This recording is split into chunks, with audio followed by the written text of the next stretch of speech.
Welcome, dear dreamer, to Whispered Legends, a place where ancient tales drift like clouds across the night sky. Let the world grow quiet. Let your thoughts grow soft. And let your spirit be carried across the gentle tides of story. Tonight, we journey to the scattered jewels of the Pacific Ocean, Hawaii, Samoa, Tonga, Fiji, and the distant isles of the Cook and Marshall Islands. Here, in the embrace of waves and wind, old stories live like songs in the sea foam.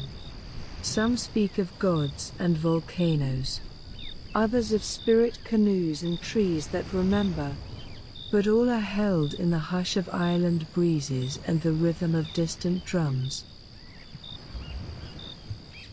So breathe in the salt-kissed air. Rest your eyes. And listen as the stories of the Pacific unfold, one by one.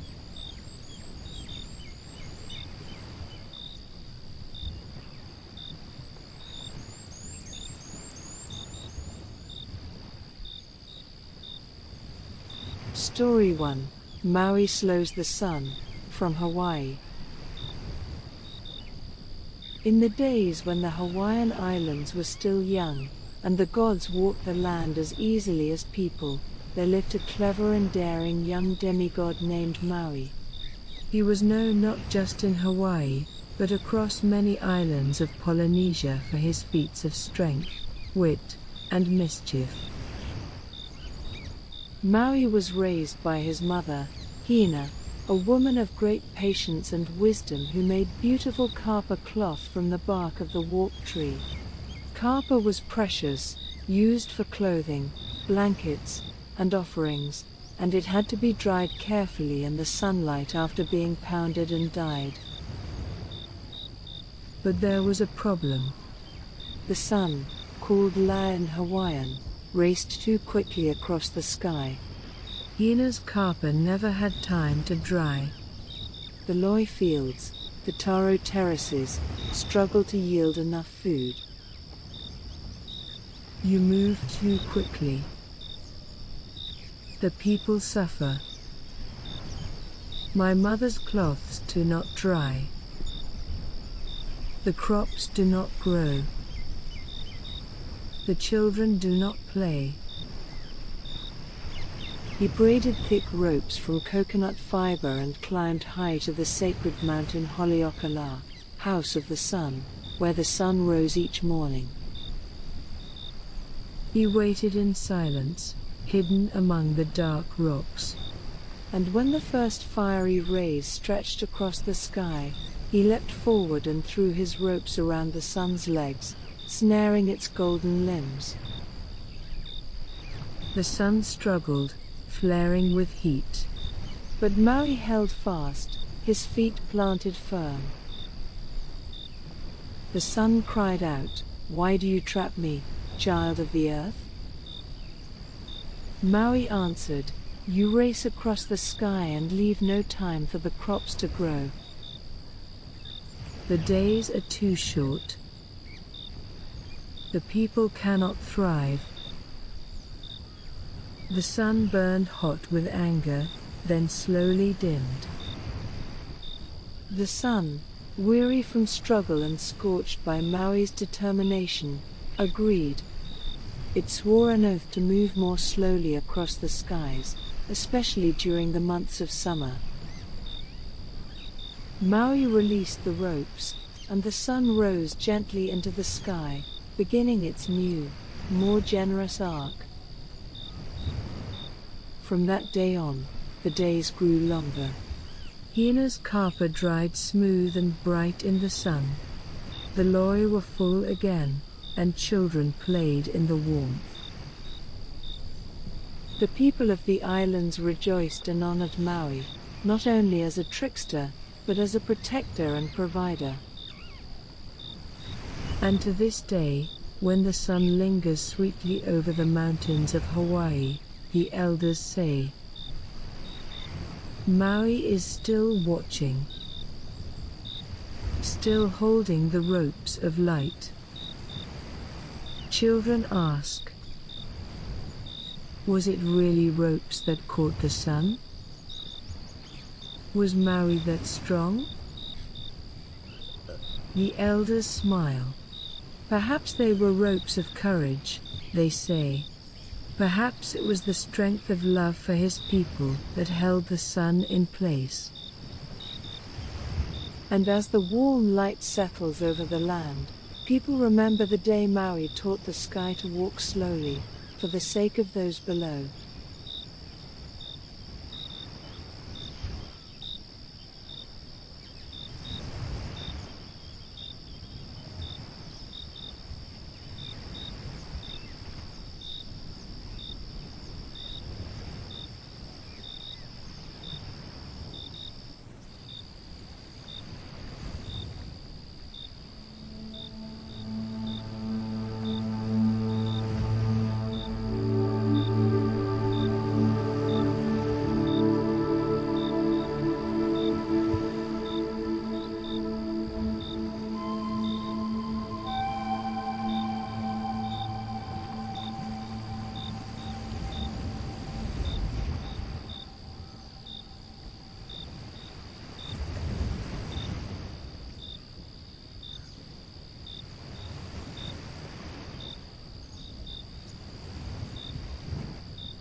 Story 2, Anuenue, Rainbow Goddess of Hawaii.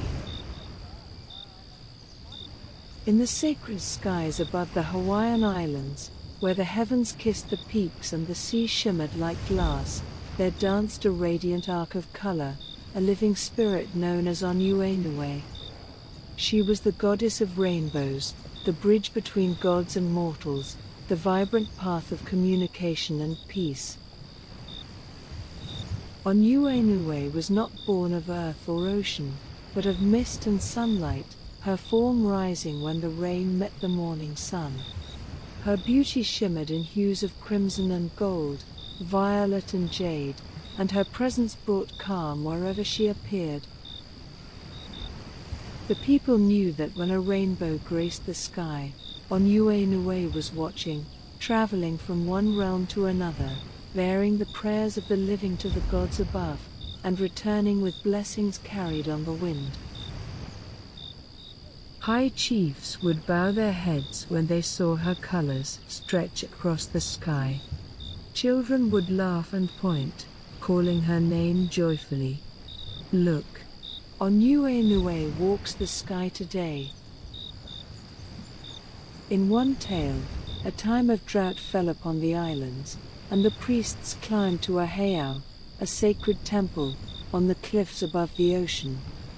They offered chants and hokupu, gifts of lei and fruit, pleading for rain. As the last chant faded, clouds gathered, and a soft drizzle began to fall. Then, arcing from mountain to shore, a rainbow appeared, bolder and closer than ever seen. And within its shimmer, they felt her presence. Anuenue had heard them. It is said that Anuenue can guide the spirits of ancestors from the heavens to visit their loved ones on earth. Her arc is not just beauty, it is a bridge of remembrance and blessing. During times of celebration, when the pahu drums echoed and hula dancers moved with grace, people would glance at the sky, and if Anuenue appeared, they knew their ancestors danced too. When children were born, mothers would whisper blessings beneath her colors. And when the old ones passed, families would wait, watching the horizon, hoping she would stretch her arms to carry them home. Anuenue's presence was always gentle, never loud, never fierce. She came in mist and sunlight, in moments of quiet prayer and soft joy. She reminded the people that beauty could speak without words. And so her name was spoken with reverence. Children learned early to greet the rainbow as more than color, as kin. To this day, on the islands of Hawaii, when rain falls lightly and the sun peeks through, a soft arc may rise in the sky. And many still pause and look up, placing a hand on their heart. For they know it may be her, Anuenue, the rainbow goddess, walking once more between worlds. And in that quiet moment, they remember. We are seen. We are heard.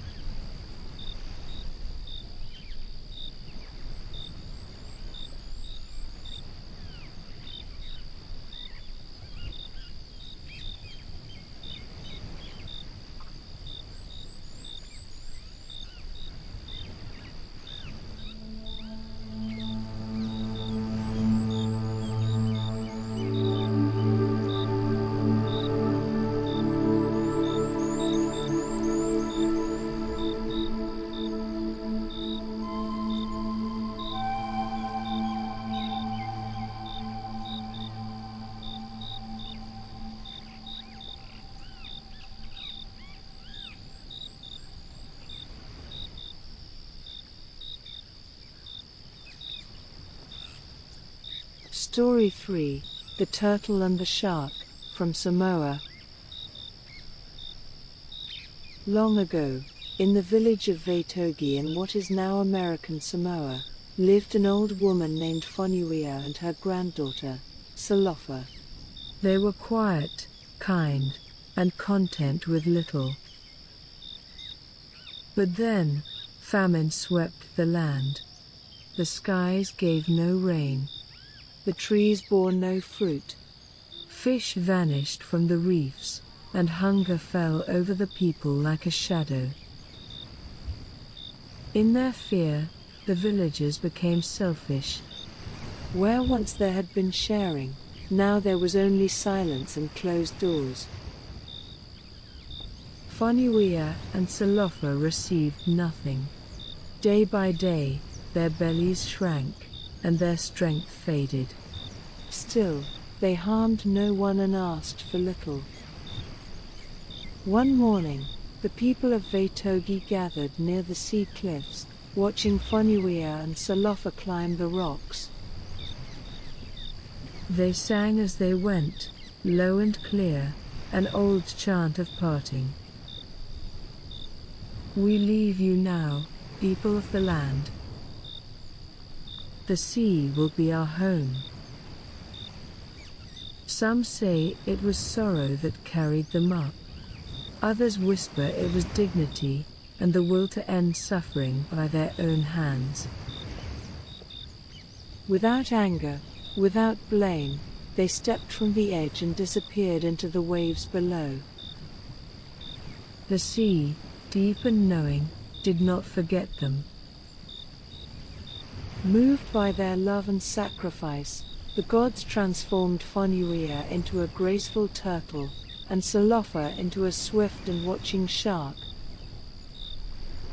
Ever since, they have been guardians of the coast. When danger nears or sorrow rises, they appear together near the cliffs of Vaitogi. The villagers, humbled, came to honor them. And a chant was passed down, calling them home. Fonuia and Salofa, return to us. The waves remember. The cliffs remember. And when the chant is sung true, a turtle and a shark are said to rise, gliding side by side through the surf, as close in spirit as they were in life.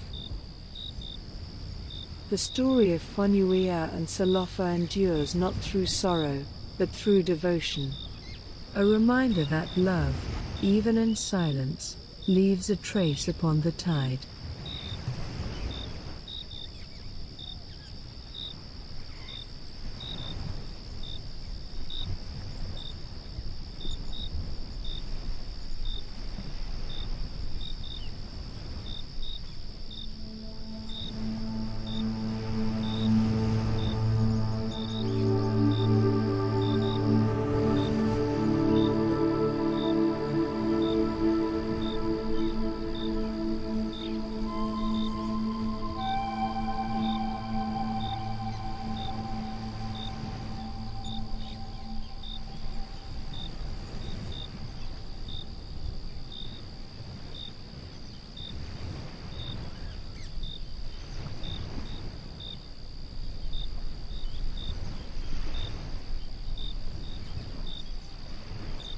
Story 4, Pele and Hiaka, from Hawaii. In the sacred heart of Halima Umayu crater, deep within the living fire of Kilauea, dwelled Pele, the goddess of volcanoes. She was passion and power, the sculptor of islands and the voice of eruption. Her spirit burned bright, her footsteps reshaping the land with every flame. But Pele was not alone. In the shelter of cool forests, where mist hung like silk and birds wove songs through the canopy, lived her youngest sister, Hiaka. Born from an egg carried across the sea in Pele's bosom, Hiaka was raised in the gentle cradle of greenery. She was the goddess of hula and healing, of wild growth and rain-fed peace. Her chants calmed the wind, her feet stirred blossoms, her heart beat with deep aloha. One night, as Pele dreamed within her lava chamber, a spirit drifted into her vision, the handsome chief Loior, a mortal man of Kauai whose soul glowed like moonlight. Enchanted by his beauty, Pele's longing took root. When she awoke, she summoned Hiaka and spoke with fire in her voice. "Sister," she said, "travel across the islands. Find this Loior and bring him to me. In return, I swear on my flame, your sacred grove shall remain untouched." Iaka agreed. She was joined by her companions, Wahini Oma'o, whose strength was quiet as stone, and Pāuapalapalai, named for the delicate fern that grew in hidden places. Together, they stepped forth from the crater's rim and began their journey. The path was long.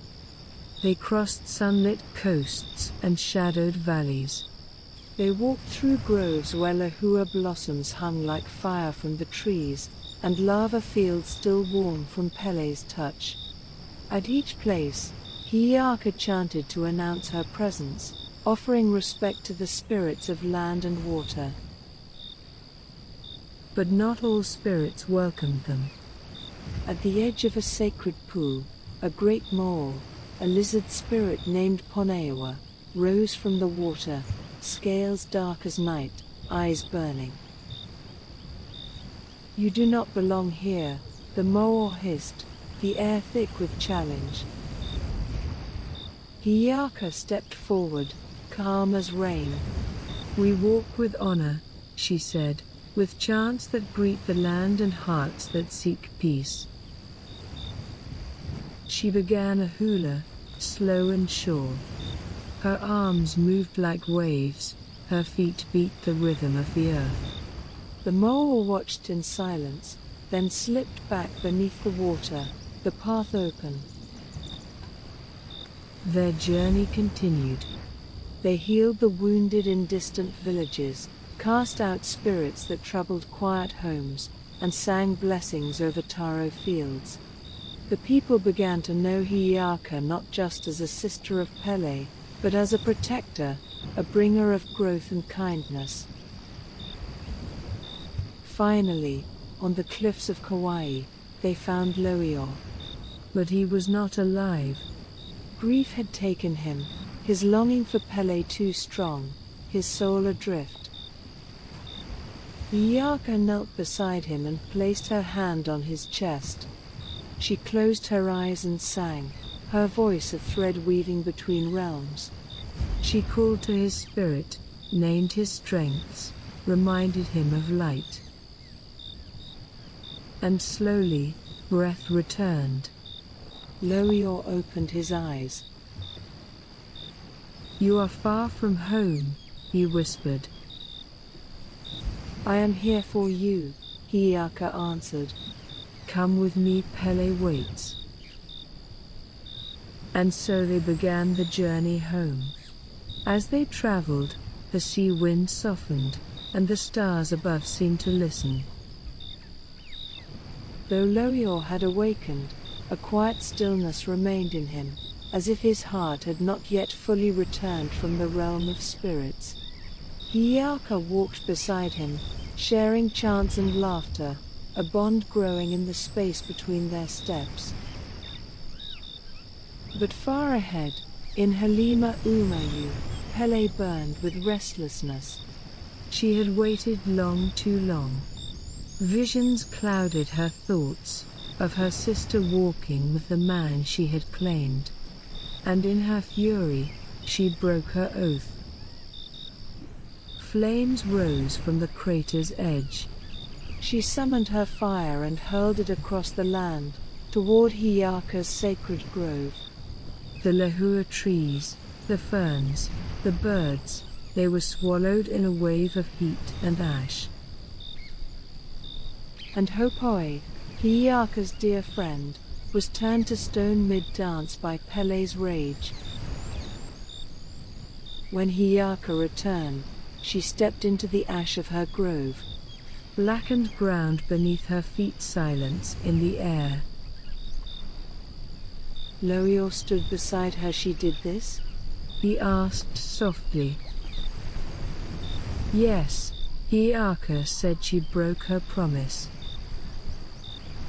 But instead of rage, Iaka sang.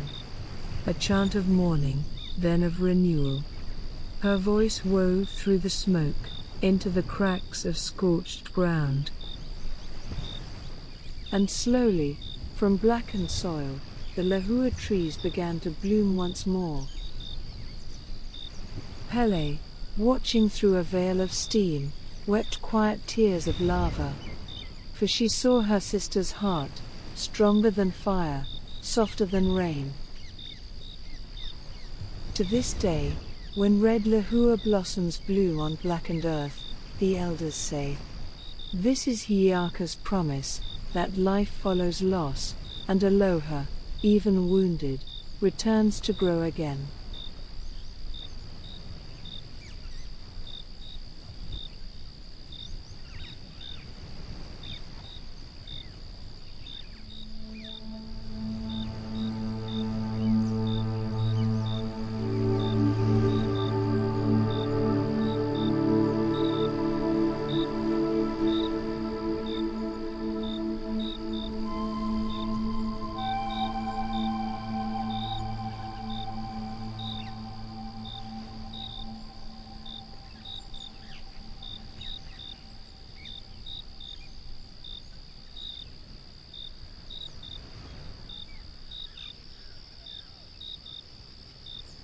Story 5, Degei and the Tree of Origins, from Fiji. Before the islands had names, before the rivers cut through the hills and the trees whispered to each other, there was silence. Only the stars blinked across the velvet sky. Only the deep ocean swayed, patient and still. And within the silence, there was Degei. He was not like man or bird, but serpent, long, coiled, and sacred. He had no voice as we know it, but his thoughts shaped wind and rain. He did not build with hands, but the land beneath him rose and fell at his dreaming. He dwelled alone beneath a mountain called Nakovandra, wrapped in stillness, his body coiled around the base of a mighty Vesi tree.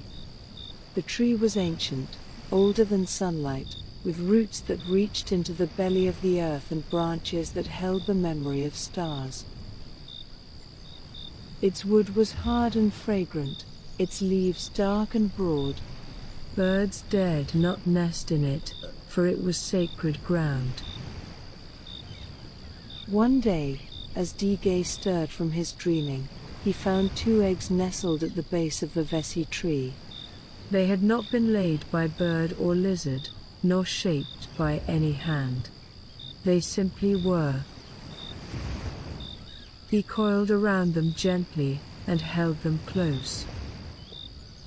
Seasons passed. Rain came and went. The ocean swelled and calmed. And Degei, patient and constant, kept the eggs warm with the heat of the earth and whispered songs into the air. Songs older than speech.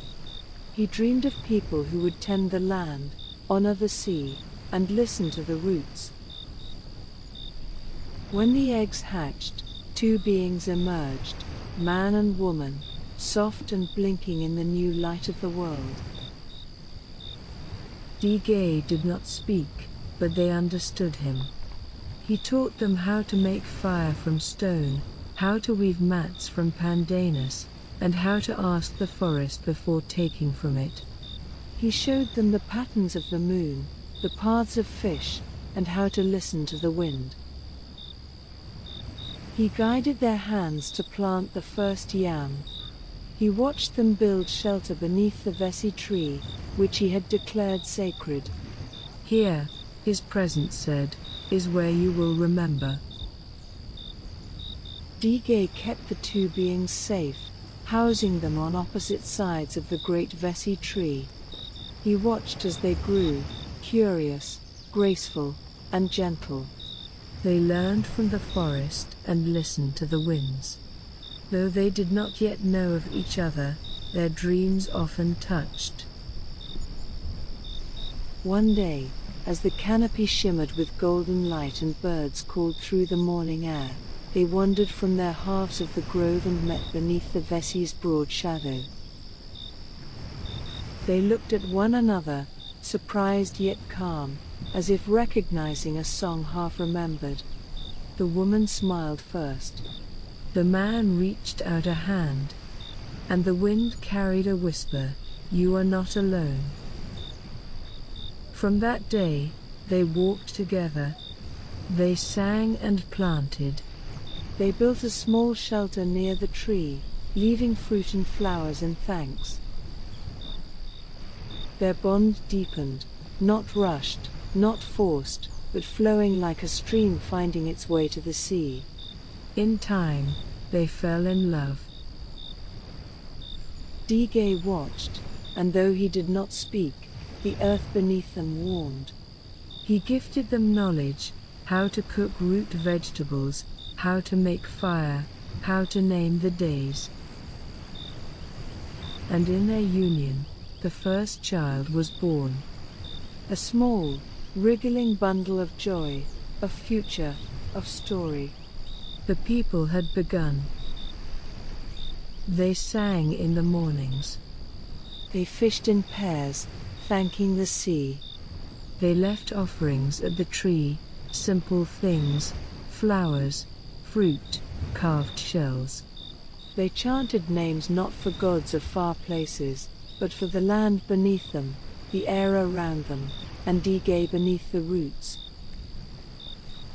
But time is long, and memory is short. Generations passed. Children became elders. New voices rose, and not all remembered. Some built far from the tree and laughed at the old chants. Some took from the sea without thanks, from the forest without pause. They spoke loudly and listened little. Degei felt the shift. His coils tightened in the dark beneath Nakavandra. The wind grew restless. The vesi tree dropped its leaves early, though the season was still young. Then came the storms. Winds that bent coconut palms sideways. Rains that sang for days. Crops that drowned in their fields. The sea swallowed canoes whole. The elders gathered and whispered, "He tests us." Some lit fires and prayed. Some brought back offerings and asked forgiveness. Others stayed silent, afraid but unmoved. In dreams, a few saw Degei, eyes like fireflies, voice like thunder over still water. He did not punish. He remembered. And he waited. As the storm season passed, those who remembered walked back to the vesi tree. They placed offerings once more and sang the chants the wind had nearly forgotten. Degei, wrapped deep in the mountain, stirred quietly. He sent cool breezes across the fields. He calmed the seas. The tree dropped one golden leaf, and the elders caught it in silence. To this day, when the weather shifts suddenly, when the wind turns and the birds fly low, the villagers of Nakavandra look to the tree and say, "Degei is listening, do we remember?" And when the first yams are planted, the first chants sung, the elders place a garland at the Vesi's base and whisper, "We remember."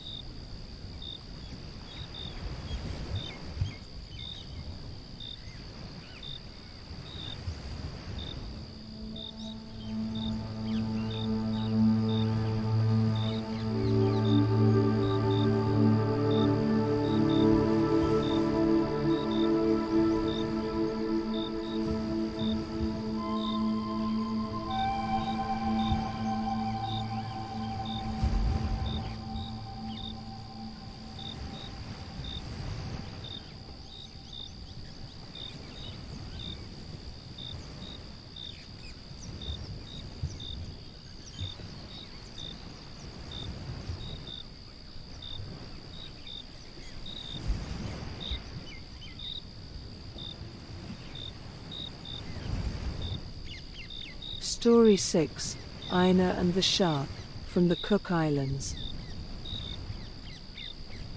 Long ago, on a radiant island surrounded by coral and wind-brushed palms, lived a young woman named Hina.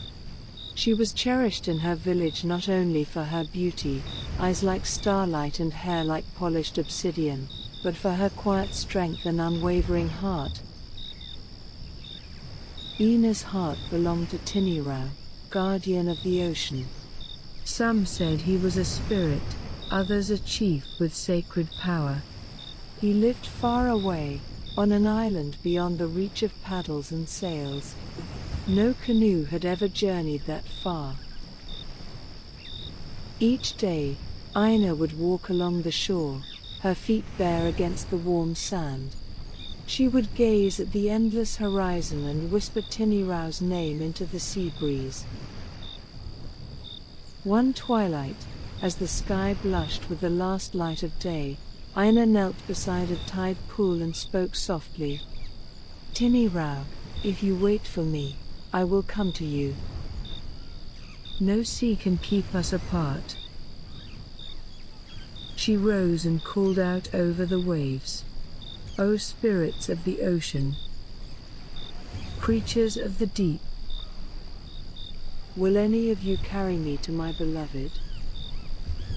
A glimmer broke the surface, a flash of silver. Flying fish leapt like scattered light. "We are too small," they chirped. "The waves would break us." Then came a sea turtle, slow and wise, barnacles on its back. "I would try," it murmured, "but I moved too slowly. The sea would tire me before we reached the island." Hina bowed her head. "Thank you," she said. "I will find another way." Then, the sea stirred. From its depths rose a mighty shadow. A great shark surfaced, its body vast and gleaming in the moonlight, its eyes black and still as stone. The villagers gasped and backed away in fear. But Hina stepped forward. She looked into the shark's eyes. "Will you carry me to Tinirau, across the ocean?" The shark circled her slowly, once, then twice. Then it stilled. With a solemn nod of its great head, it gave its answer. That very night, Hina prepared. She gathered young coconuts, sweet bananas, and woven garlands of blossoms. She wrapped herself in a fragrant sash and climbed atop the shark's back.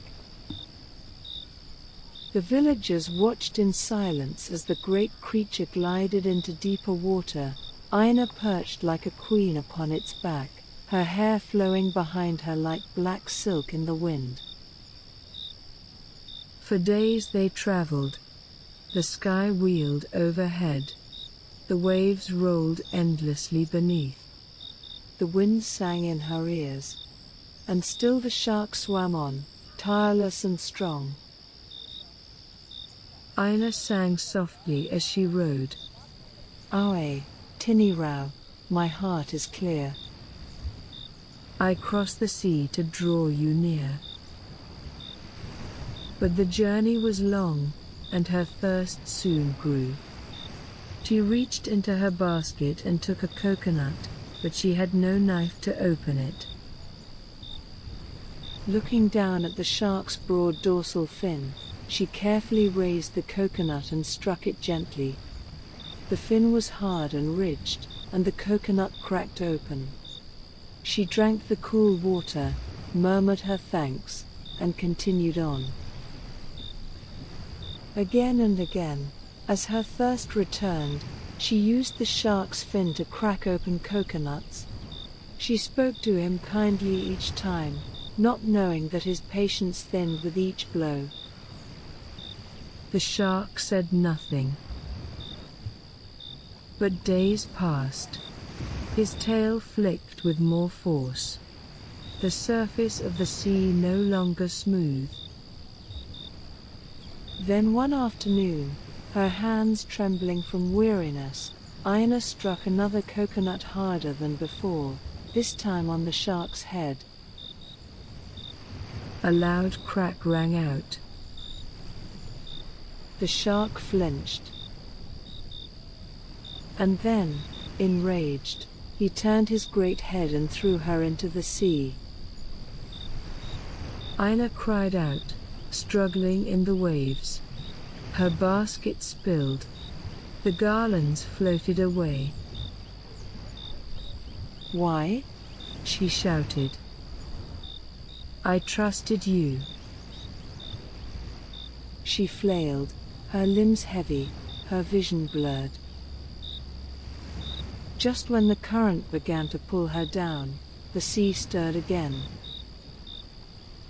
From the deep came another figure, larger, grander.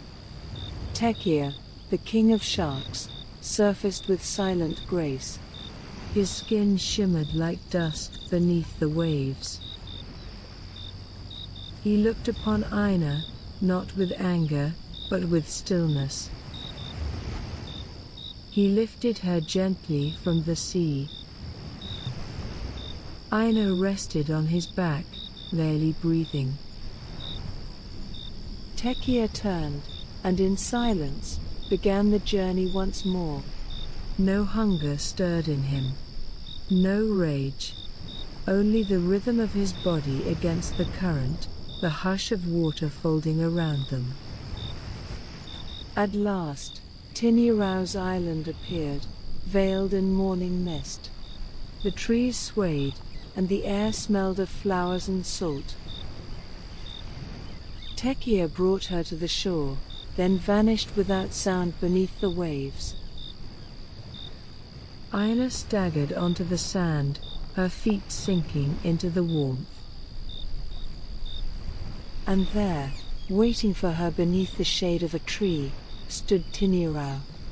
His eyes were wide with wonder, his arms open like the horizon itself. She fell into his embrace, and there she remained. From that day, it is said, no one dared strike a coconut on a shark again. Islanders tell of the scar on the shark's head, the mark of Ina's coconut, now seen in the wide hammerhead, whose strange shape is remembered in story. And sometimes, when the sea churns without wind, they say Aina is passing once more. Carried not by anger, but by love, and by the memory of a journey no storm could stop.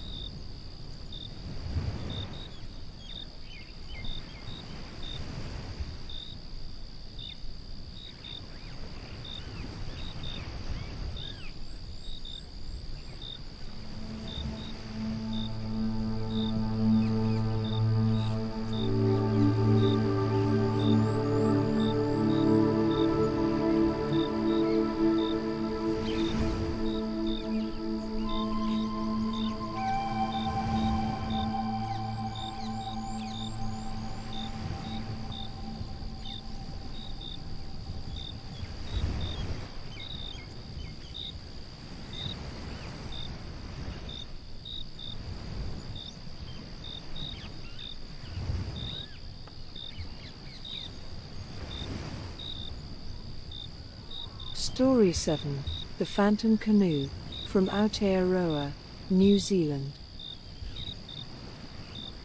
Long ago, before the sky turned red with ash, and the mountain breathed fire, the land around Lake Tarawera was quiet. Nestled within the heart of Te Ika and Maui, the North Island of Aotearoa, this lake was cradled by ancient hills and forests cloaked in fern. The water was deep, dark, and still, its surface like obsidian, polished smooth by generations of wind and time. Mornings came gently to the lake. Mist hovered low over the water like a blanket of sighs. The birds called through the trees, tui with their twin songs, kareru with their heavy wingbeats. It was a place of balance, of reflection, of memory. Here lived the people of Te Arawa. Their ancestors had arrived in Great Waka many generations ago, guided by stars and currents. They settled among the hills and springs, building lives from wood, stone, and story. They knew the names of the trees. They sang to the mountains. And they listened to the land. Among them was a guide named Te Pea Hinarangi, though most simply called her Sophia. She was strong of heart and voice, known far and wide for her wisdom. Her footsteps knew every trail to the terraces, and her spirit held the echoes of her elders. When she spoke, people listened, not because she was loud, but because her words carried the weight of memory. Visitors from other lands came to see the pink and white terraces, Te Otukapurangi, and Te Tarata.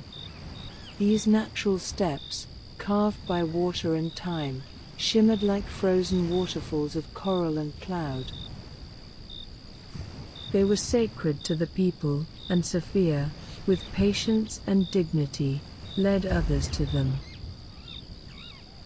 But in June of 1886, something in the air had changed. The birds grew quiet. The lake was still too often. Even the trees seemed to listen. Sophia noticed it first. On her early walks, the wind whispered not with joy, but warning. The earth, which usually felt soft and warm beneath her feet, seemed cool and tense. She lit small offerings by the spring and spoke prayers beneath her breath.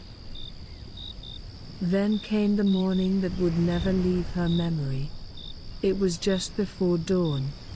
A pale light stretched across the hills, and fog curled in low swaths across the lake.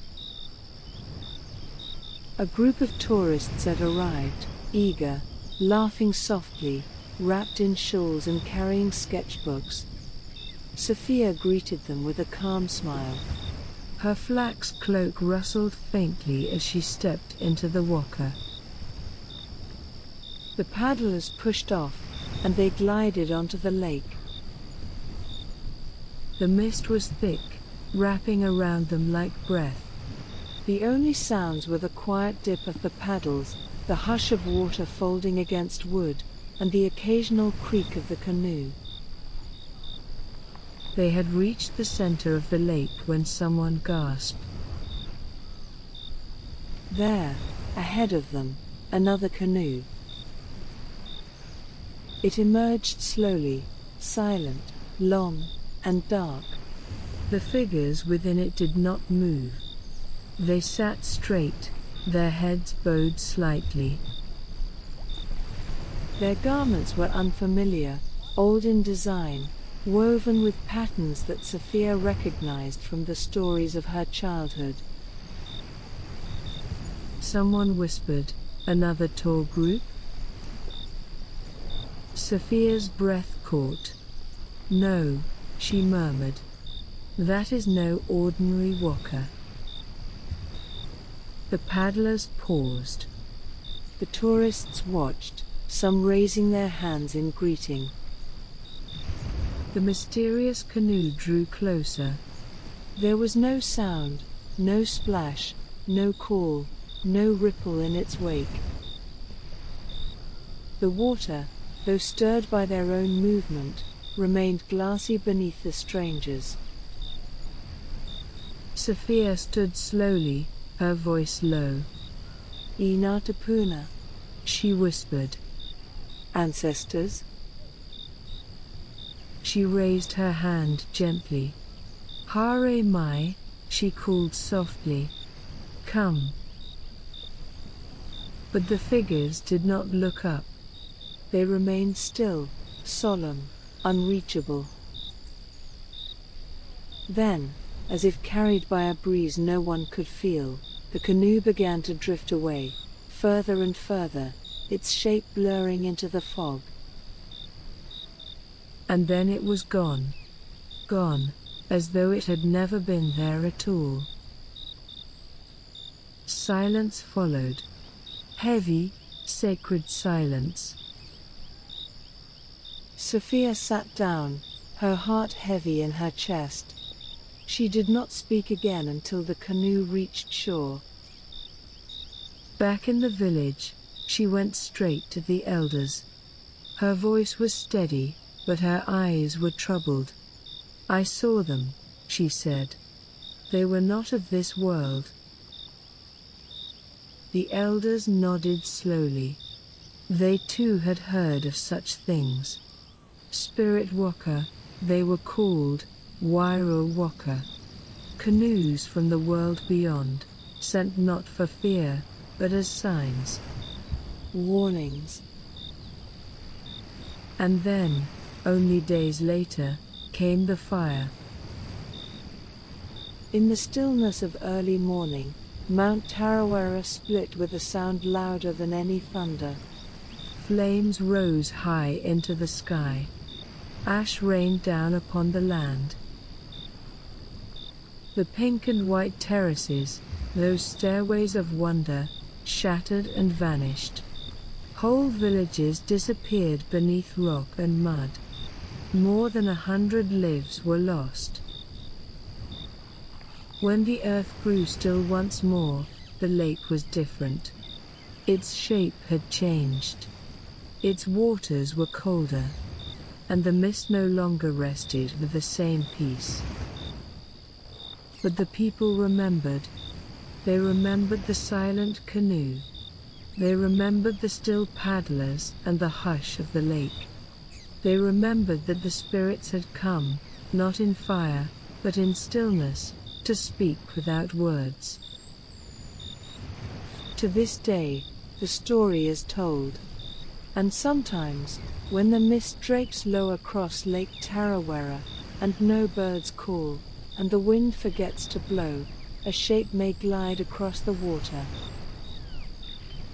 A dark canoe, with silent figures, passing once more between the worlds.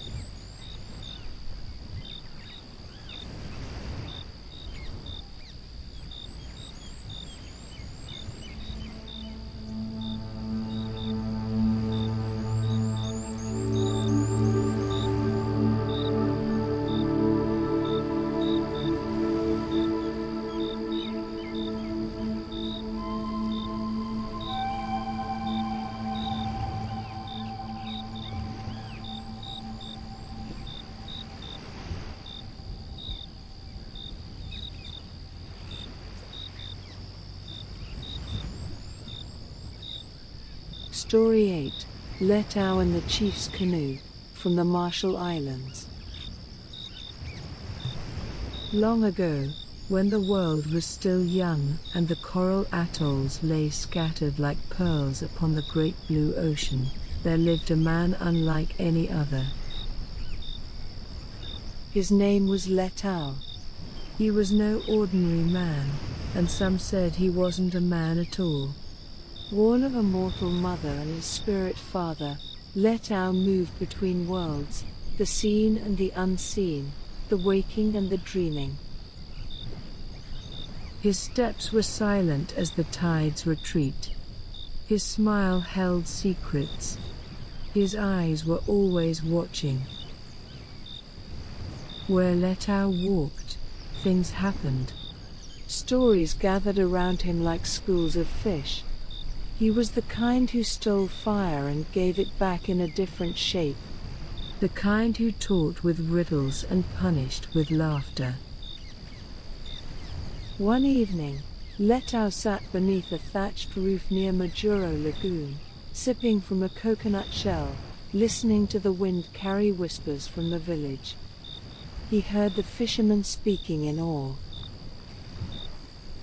They say the chief's canoe flies across the water faster than a frigate bird.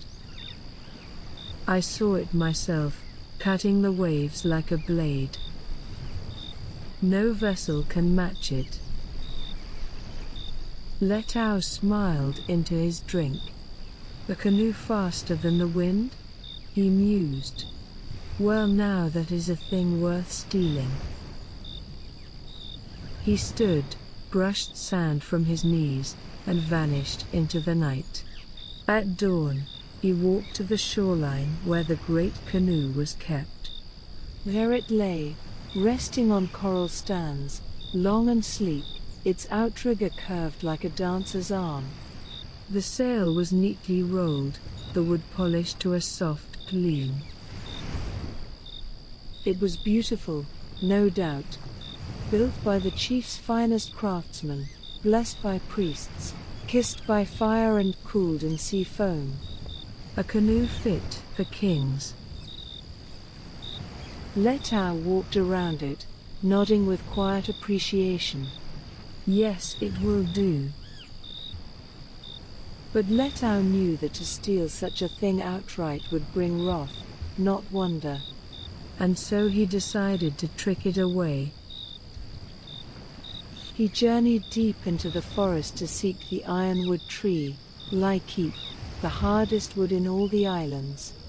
Most would not touch it for canoes, for it sank like stone. But Letao was not most men. He carved day and night, humming to himself, shaping the hull with careful strokes. He sanded it smooth, polished it with oil, and lashed its outrigger with coconut fiber so tight the knots hummed like bowstrings. When he was done, it gleamed dark and heavy in the sun. Letao dragged the canoe to a coral ledge near the lagoon where the chief passed each morning. The next day, as predicted, the chief came walking with his entourage. He stopped in his tracks when he saw the vessel. Who crafted this? He asked, voice low with wonder. Letao appeared from behind a pandanus grove, grinning wide. I did, great chief, he said with a bow. The chief circled the canoe, running his hand along the cool, dense wood. It is unlike anything I've seen. Oh yes, Letao said, stroking the hull fondly. Faster than wind, quieter than mist. But dangerous, too. It moves so swiftly that one must be tied down, or risk being thrown into the sky. The chief's eyes gleamed. I must have it. Letao rubbed his chin thoughtfully. I'm reluctant. This canoe, it knows me, it trusts me. I will give you mine in trade, the chief said quickly. The fastest in the islands. Letao sighed. Well, if it will make you happy. The villagers gathered to watch the exchange. Letao stepped into the chief's prized canoe and began adjusting the sail, checking the lines. Meanwhile, the chief climbed aboard the ironwood vessel. Per Letao's instructions, he was bound tightly with thick coconut rope. So you do not fly away, Letao had said with a chuckle. The villagers counted down to launch. 1, 2, 3. They pushed. The ironwood canoe slipped into the lagoon, and vanished beneath the surface like a stone tossed from a cliff. The chief disappeared in a rush of bubbles. Screams rose. Men dove into the water, flailing and shouting. Ropes were sliced, limbs pulled, breaths held. At last, coughing and sputtering, the chief was dragged to shore, soaked and shivering, his pride drowning faster than the canoe. But Letao was already sailing away.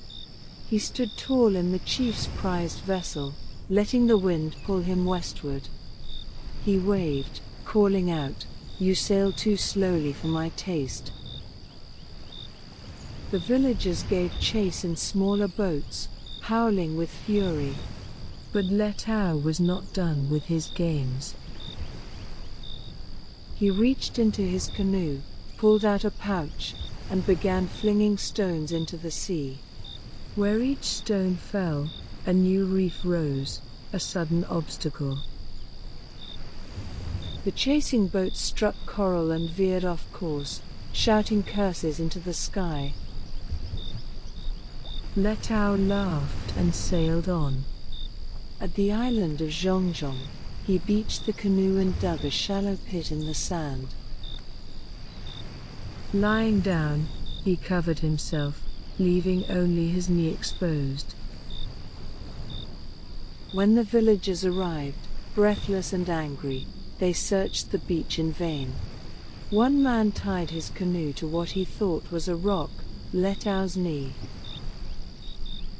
When the villagers wandered inland, Letao slipped free, untied their boats, and pushed them back to sea. Stranded and soaked, the villagers returned to find their canoes drifting on the horizon. Only laughter remained, echoing faintly from the waves. Letao, meanwhile, sailed on. His name trailed behind him like a shimmering wake, half curse, half legend. In Kiribati, he arrived with a smile and a plan. He offered to cook a feast for the high chief. Letao built an earth oven, laid the food, and climbed inside himself, disappearing under hot stones and steaming leaves.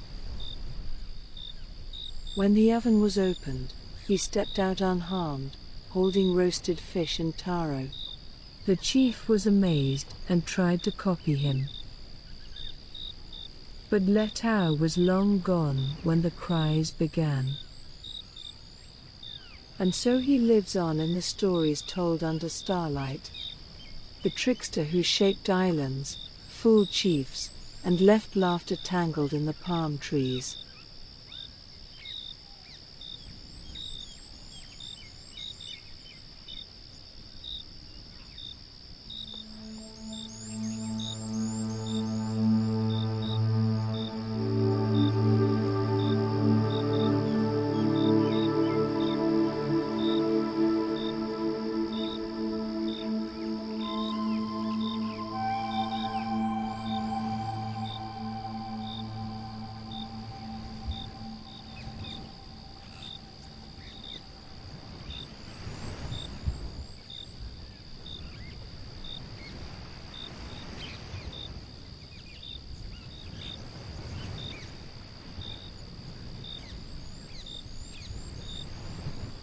Story 9, Te Pusi mo Te Ali, from Tuvalu. Long before the islands rose from the sea, long before the wind learned to sing through coconut leaves, there was only ocean and sky. The sea was vast and dreamlike, its waters deep and endless. Above, the sky stretched in soft blue silence, scattered with stars that pulsed like heartbeats in the night. And below, in the quiet belly of the world, two beings drifted through the ancient stillness. Their names were Te Pusi and Te Ali.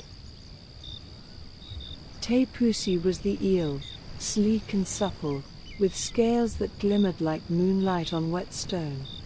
He moved with the ease of current, with the rhythm of something made for the water. When he swam, the sea curved around him like an embrace. Te Ali was the flounder, broad and flat, calm and steady. His body blended with the sand, wide as a woven mat, with eyes that watched the sky from the sea's floor.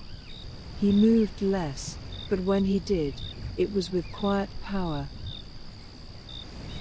Though different in shape and spirit, Te Pusi and Te Ali were friends. They wandered together, exploring coral caves and following the trails of migrating jellyfish. They listened to the song of the whale from distant waters and played in whirlpools born of moonlight. In the beginning, there was no land, no shore. Only their companionship and the pulse of the sea. One day, as the waters lay warm and still, Te Pusi spoke. Te Ali, he said, curling through a stand of seaweed. We are creatures of the deep, worn of salt and time. But I wonder, who among us holds the greater strength? Te Ali laughed, a bubbling sound. Do you wish to challenge me, slender one? Not in anger, said Te Pusi, but in wonder. Come with me. I have found a stone beneath the sea, large as a whale's heart. Let us see which of us can lift it. Te Ali, ever curious, agreed. Together, they dove to where the sea turned dark and cold, to a place where even the coral dared not grow. There it was, a stone ancient and silent, resting beneath the weight of water and time. It lay cradled in the arms of the seabed, unmoved for 1,000 tides. Te Ali approached first. He planted himself wide and flat, and with his whole body, he pushed. Sand burst upward. Currents stirred, but the stone would not rise. Then Te Pusi wrapped his long body around it. He twisted, strained, coiled like a rope of muscle. The stone quivered. Together now, said Te Pusi. So they tried, friend beside friend, force beside force. The sea swirled. Fish fled. Even the shells held their breath. But the stone slipped. It tumbled downward and struck Te Ali, pinning him flat against the seabed. A cry echoed through the water, a sound full of pain, shock, and betrayal. Te Pusi pulled back, horrified. Te Ali, are you harmed? But Te Ali, aching and changed, looked up. His body was no longer as it had been. He was flattened beyond his nature, pressed wide like a leaf beneath stone. You did this, Te Ali rasped. And with sudden fury, he flung himself upward and struck Te Pusi. The blow landed in Te Pusi's center, and a great gasp left him. His body collapsed inward. He grew thinner, longer, less strong. Dazed, ashamed, and now changed himself, Te Pusi fled. He slipped into a crack in the coral reef, curling tightly. The sea seemed colder. And there, in the dark, he whispered. Wide and flat, wide and flat. To feed on you, Te Ali. Wide and flat, wide and flat. You will never, never kill me. Te Ali searched, but could not find him. He floated now as something new, less creature, more shadow of stone. He no longer glided. He hovered, silent, his shape forever changed. Time passed. And then, from his hidden place, Pusi emerged. He was no longer proud and strong. He was lithe and quiet, his scales duller now. But he had learned. He drifted to his old friend, and they regarded each other, not as enemies, not quite as friends, but as beings shaped by the same moment. Pusi said softly, "We are different now. But perhaps from our difference, something can begin." He looked upward, toward the surface, toward the place where the ocean kissed the sky. He gathered what strength he had and lifted the fallen stone. Not toward the depths, but toward the heavens. He sang as he lifted. Black, white, and blue. I will always be true. To myself and to you, too. To make you and me friends. With the song, the sky changed. The stone shattered and scattered. Its pieces flew outward, becoming stars, clouds, and the changing sky. Some fragments fell again to the ocean and floated, becoming the first pieces of land. 8 in total. Each formed from a broken piece of that ancient stone. These became Tuvalu. The atolls, thin and low, bore the shape of Teali, broad, still, and strong. And from the memory of Pusi's slender form, the coconut tree was born, its tall trunk curving toward the sky, its fruit full of water and life. Now, when the islanders gather beneath the palms or watch the sea shift in the moonlight, they tell this story. That we are born not only of strength, but of mistake, of friendship, and of forgiveness, of stone and sea and second chances. And when they plant a coconut, they whisper. Pusi remembers. Te Ali endures. And from both, we were shaped.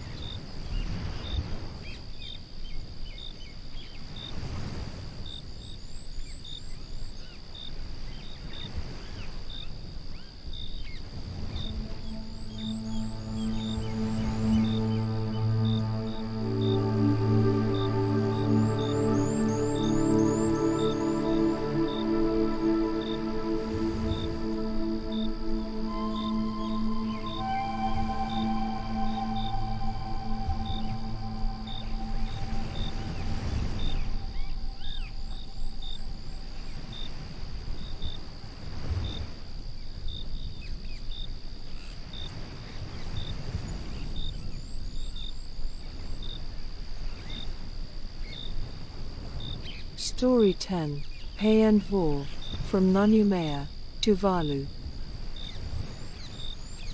Long ago, when the sea still murmured secrets untouched by sails, and the stars above Nanumea glowed like ancient lanterns, the island was home to 2 women, Pai and Vau. They were not visitors, nor were they born of others. Pai and Vau were the first. The island remembered their steps as one might remember the shaping of breath, soft, essential, and unseen by time. They lived simply, their days filled with the quiet weaving of mats, the gentle gathering of shellfish, and the sharing of stories beneath the shade of palm fronds. The ocean gave them what they needed, and in return, they sang to it, thanked it, and listened to its moods. Then one day, as dawn broke like a soft chant across the horizon, a canoe appeared. Long and narrow, carved of a single tree, it cut through the waves like a whisper. In it stood a man, tall, with hair caught in the sea breeze and eyes that had crossed many horizons. His name was Tefolaha. He came not in anger, but with purpose. Drawing his canoe to shore, he approached Pai and Vau, who were tending to pandanus leaves. "I seek a place to call home," he said. "This island, so beautiful, so quiet, could it be mine?" Pai and Vau looked at each other. "This land was formed by our hands," said Pai gently. "Its sands were carried by our baskets, its shores shaped by our footsteps." Tefolaha paused. "Then let there be a test," he offered. "If I can guess your names, and you can guess mine, the island will belong to the one who succeeds." The women agreed. In their world, names carried mana, deep, sacred power. To speak a name without permission was rare. To guess it rightly, that was a matter of fate. Days passed. Pai and Vau tried, speaking names gathered from winds and waves, but none matched the one Tefolaha carried. Unbeknownst to them, he had watched, waited. One morning, he climbed a coconut tree, hidden by the leaves. From his perch, he dangled a fishing line with a small stone hook. When it brushed the ground, Pai jumped and turned to Vau. "Vau," she cried, startled. Vau, also surprised, turned back.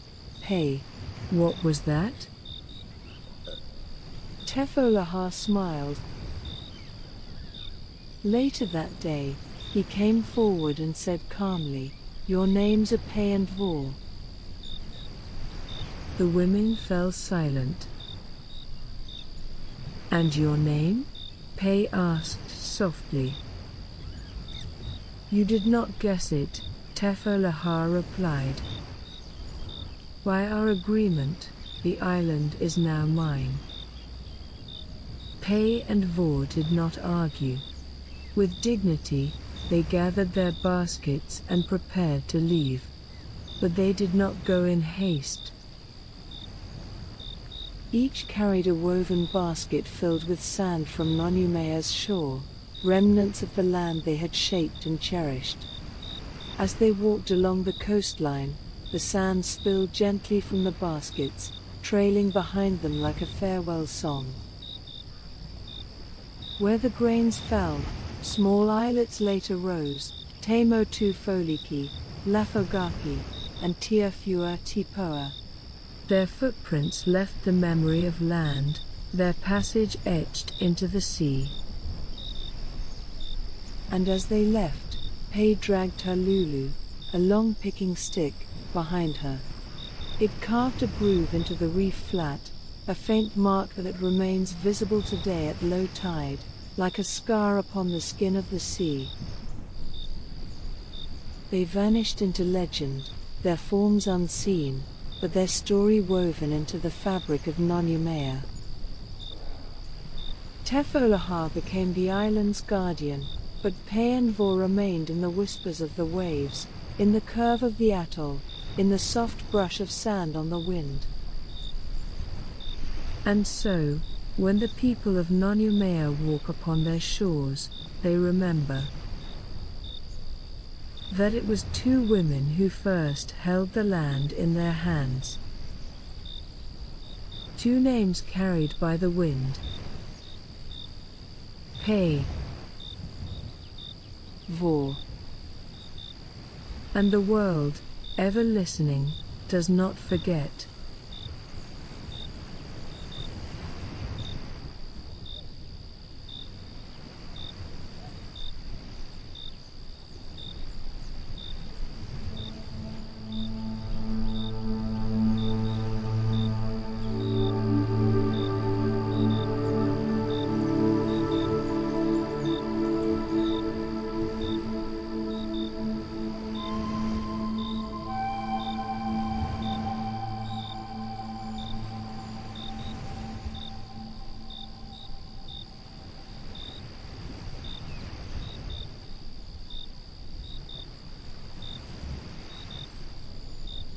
Story 11. Lafaek Diak, the Good Crocodile, from Timor-Leste. In the time before maps, before the islands of the world had names, there was only sky, and sea, and the quiet murmur of life beginning. In a remote swamp, warm and thick with reeds and the buzzing of insects, there lived a young crocodile. He was small, not yet old enough to bear the long ridges of his kind nor the heavy wisdom of age. He had never seen the sea, but he had heard it. In the distance, it called to him with a voice both deep and soothing. At night, he dreamed of it, blue and endless, full of shimmering fish and cool, whispering tides. But dreams could not fill his belly. The swamp was dying. The rains came less often, and the sun beat harder upon the land. The streams that once danced through the marsh became cracked beds of clay. The little crocodile, who once basked happily in muddy pools, now lay weak and hungry, his ribs showing beneath his scales. One morning, after a restless night, he lifted his head toward the horizon. "I must go," he whispered to himself, though no one listened. "If I stay, I will die." So he began his journey. The earth was hot beneath his belly. His limbs ached. Days passed as he crawled across dry land, through tall grass and over stone. He passed villages, but the people fled at the sight of him. He did not chase. He had no strength for anger. Finally, near the edge of a coastal plain, his body gave out. He collapsed on a patch of dry earth, the sun high above him, the scent of salt in the air. So close to the sea, but not close enough. He closed his eyes and waited for the end. But fate, as it often does in old stories, turned gently. A young boy from the nearby village was walking barefoot across the plain, humming to himself. He carried a bundle of firewood across his shoulders, and his eyes were sharp with wonder. When he saw the shape ahead, he paused. At first, he feared it. A crocodile, large though thin, lying unmoving in the dust. But then he looked closer. The creature's chest rose and fell slowly. Its mouth hung open, not in menace, but in weakness. Its eyes were dry, and its limbs lay slack. The boy stepped closer. "You're hurt," he said softly. "You're dying." The crocodile stirred, but only slightly. His eyes flicked toward the sea. The boy looked at the water shimmering in the distance, and without another word, he began to work. With a strong stick and a mat of woven palm, he dragged the crocodile inch by inch toward the tide. It took hours, and his arms trembled with the effort, but he did not stop. At last, the crocodile's body touched the sea. Salt water rushed over his scales. He breathed deep, and life returned to his limbs like fire to coals. The crocodile turned his great head toward the boy. "You helped me," he said, his voice deep and slow, like stone shifting underwater. The boy only smiled. "You looked like you needed it." The crocodile blinked. "One day, I will return this kindness. If you ever need me, call.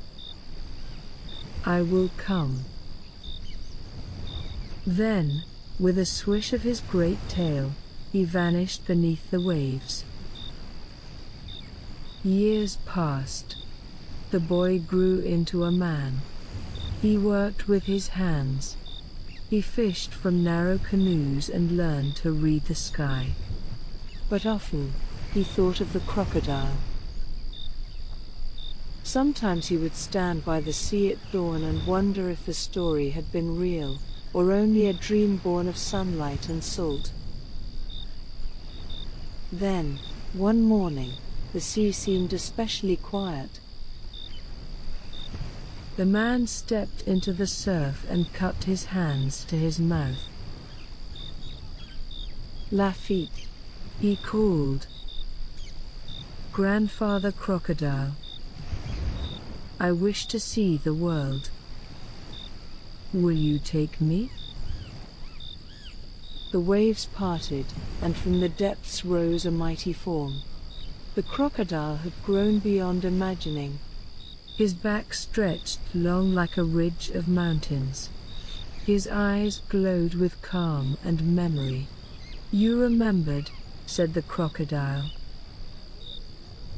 And so did you, said the man. Climb on my back, the crocodile said, and tell me where we shall go. The man climbed up, resting between the ridges of the great creature's spine. And together, they journeyed. Through still bays and stormy channels. Past islands shaped like pearls and coastlines brushed with mist. They saw whales breach and dive, and birds woo through rainstorms. They saw stars reflected in the sea at night and coral gardens glowing by day. Sometimes they spoke. Other times, they simply listened, to each other, and to the world. Seasons passed. The crocodile's movement grew slower, his breaths deeper. One evening, as they drifted beneath a sky of quiet silver clouds, the crocodile spoke. My time has come, he said. My body is old, but my spirit is full. You saved me once. I have taken you far. Now I will give you one more gift. What gift? Asked the man. A home, said the crocodile. With his last strength, the crocodile curled his body in the sea. His spine rose into hills. His tail became the long eastern point. His snout reached toward the west. And there, where the crocodile came to rest, land formed around him. An island, long and curved like a sleeping reptile, Timor-Leste. The man stepped upon the new shore, tears in his eyes, feet sinking into warm sand. Lafaek, he whispered, I will tell your story. And he did. To his children, and their children after them. So that the people of Timor would always remember they walk upon the back of a promise, made in kindness and kept in love. To this day, crocodiles are honored in Timor-Leste. They are seen not as beasts, but as ancestors, as givers of land and keepers of memory. And when the tide rolls gently over the southern shore, some say you can still feel the breath of Lafaek Diak in the waves.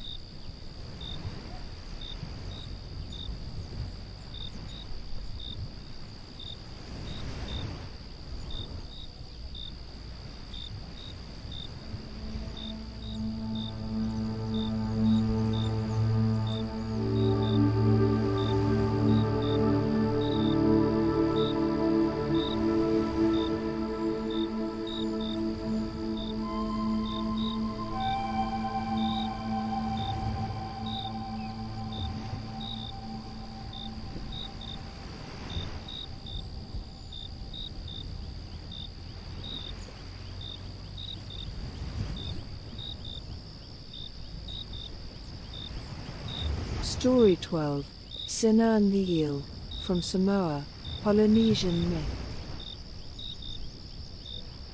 Long ago on the expansive shores of Savai'i, where coconut palms danced in the breeze and the surf whispered ancient secrets, lived a young woman named Sina. Her kindness was renowned, children adored her gentle smile, fishermen respected her honesty, and elders honored her heart. To them, she was the living spirit of their island. But even the kindest hearts carry fragility.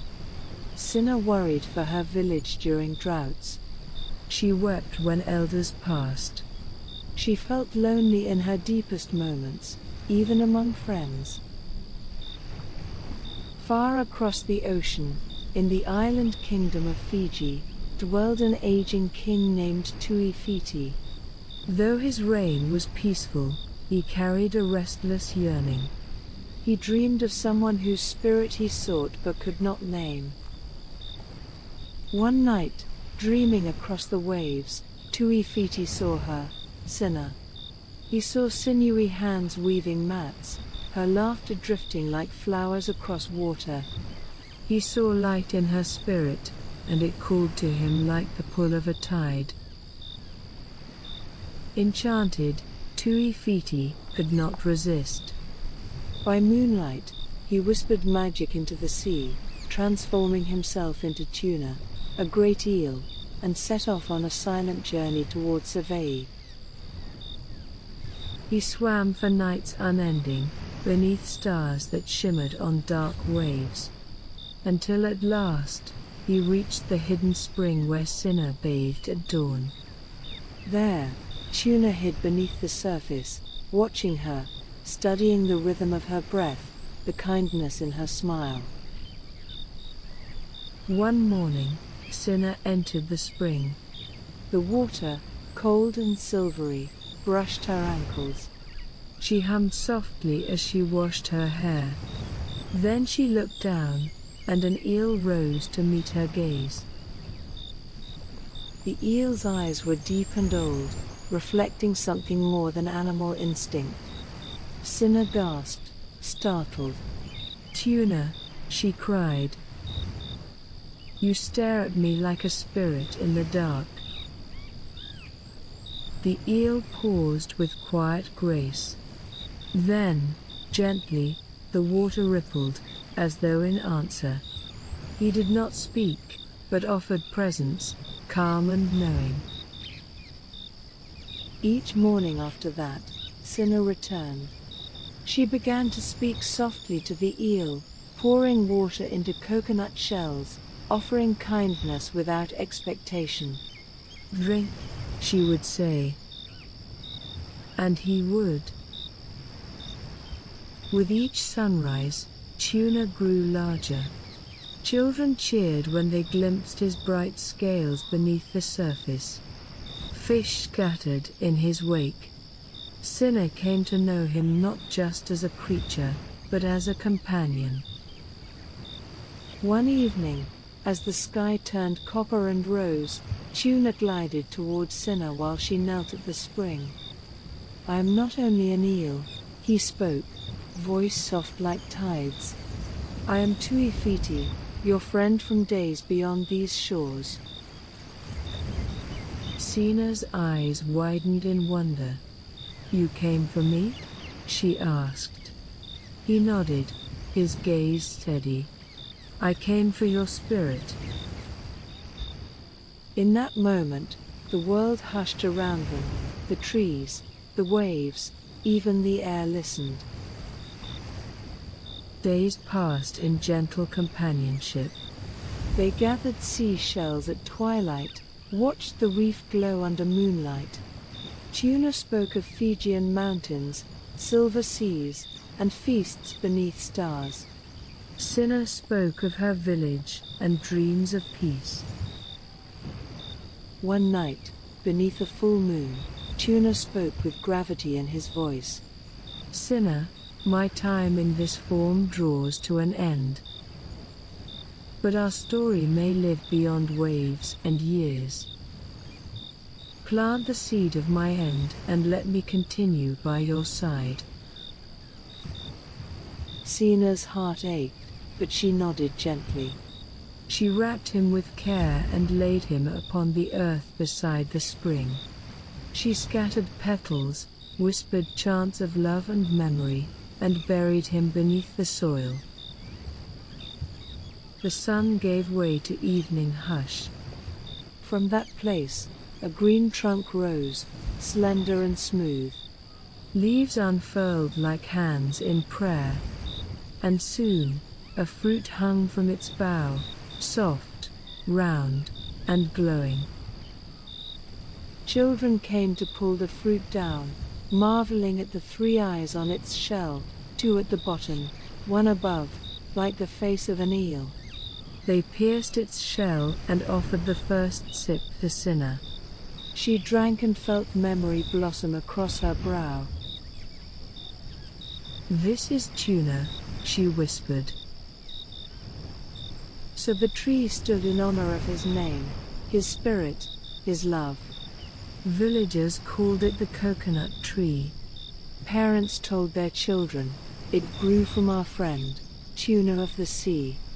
And when they drank its water, they said, "You carry his spirit in your chest." Generations passed. The tree spread across islands. Its fruit fed thousands. Its tale endured like tide and star. At dawn, some still visit Mata Ola Alalo, the eyes of the eel, where the mist hovers and water flows like memory reborn. There they whisper, "Tuna, Sina, love beyond form." When they taste coconut water, they remember the spirit that lives, unseen yet always present. And so the story flows on, carried by sea breezes and lullabies, reminding us that kindness, once given, becomes legend. Grief, once honored, becomes foundation. And love, once rooted, becomes world.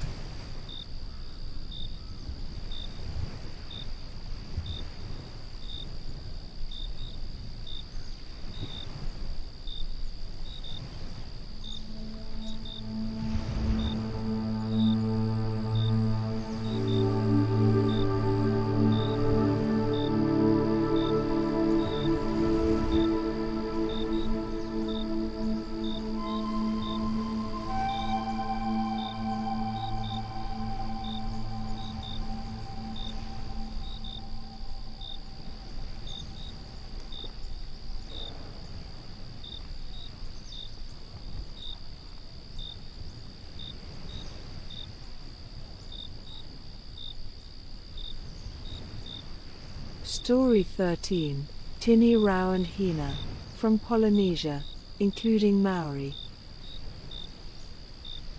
Waves whispered secrets across the vast Pacific, where palm leaf shadows danced beneath a blazing sun.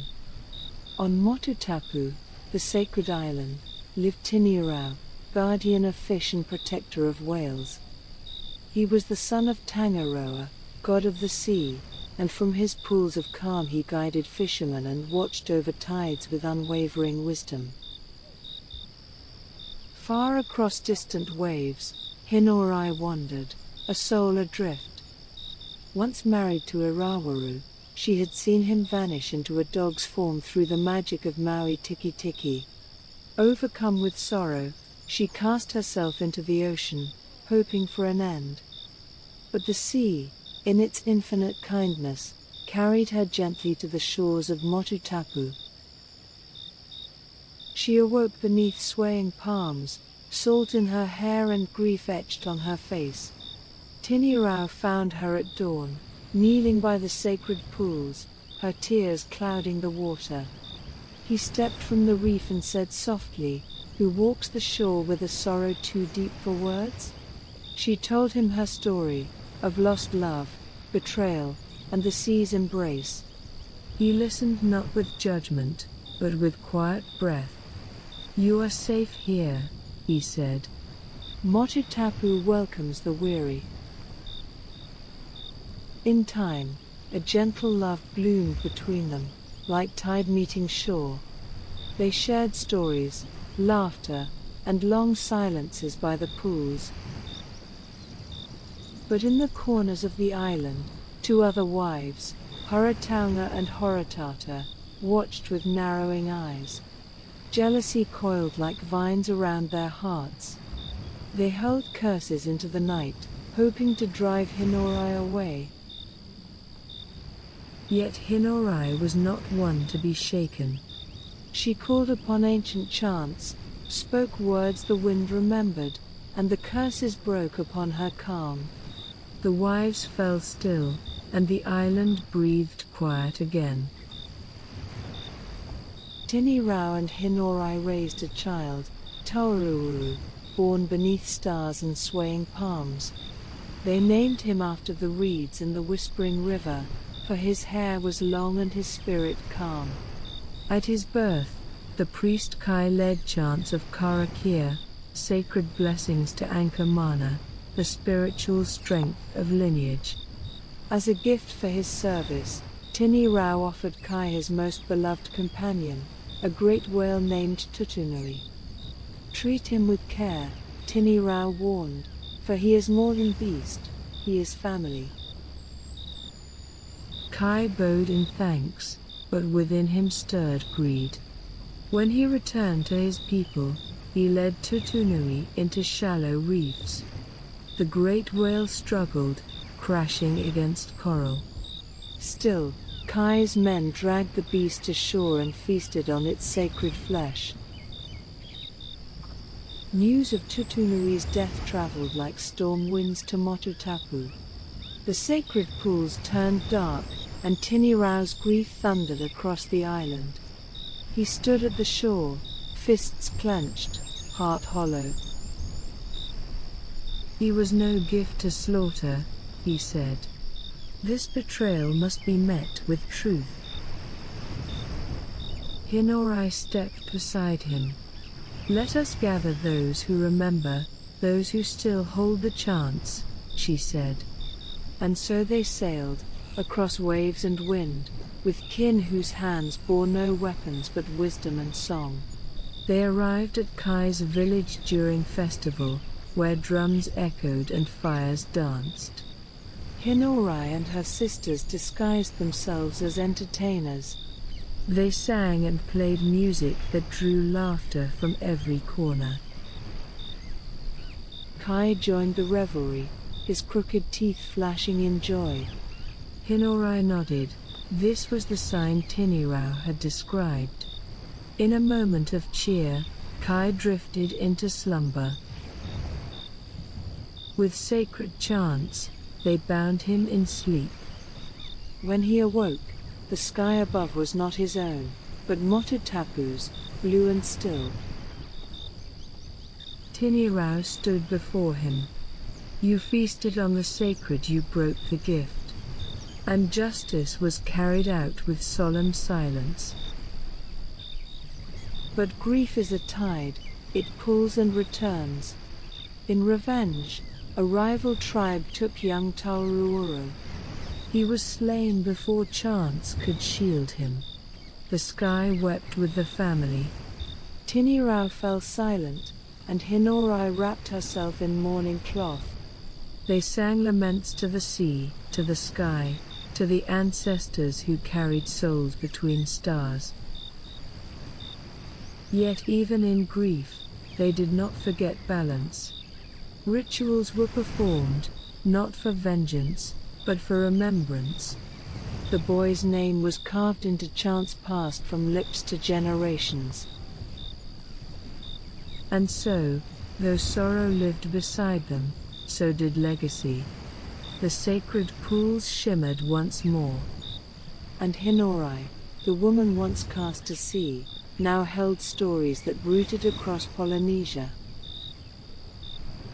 Even now, when the tide turns strange or whales breach near Motutapu, the people say, that is Tinirau watching. That is Hina guiding. And their tale flows on, part chant, part wave, part wind.